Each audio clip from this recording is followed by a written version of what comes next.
si Will Ashley, kasama rin natin si Benedix Ramos. Nandito rin of course si Rocco Nasino, Carlo Aquino, ayan. Carlo Aquino, the one and only. Enzo Pineda, at syempre ayan, Glyza De Castro, agad-agad. Pabati natin Rocco, Gold, bumati ka sa lahat ng mga nandito ngayon. Yes, sa wakas, sequel ng Bar Boys, mangyayari na. Very, wait! Hindi pa na, gulat ako.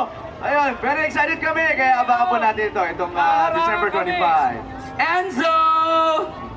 Hello po, please support Bar Boys After School at maraming salamat Metro Manila Film Festival for putting us here sa lineup ng Metro Manila. We're very blessed to be here. Please support ang pelikulang Pilipino. Maraming salamat po.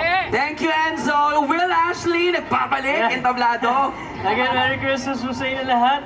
Sana po suportahan po natin yung Bar Boys After School at suportahan po natin ang pelikulang Pilipino once again. Maraming salamat po. Yes, and Carlo Aquino!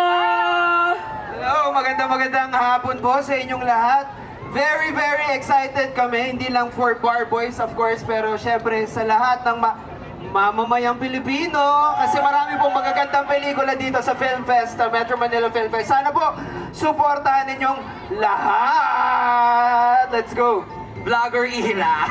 Ayan, oh. Picture taking po tayong lahat. Dito po Picture, muna. guys! Sa harapan yan, pwede po tayong mag-compress para naman kuha lahat at kitang-kita po ang lahat. Siyempre, sila po ang cast ng Bar Boys.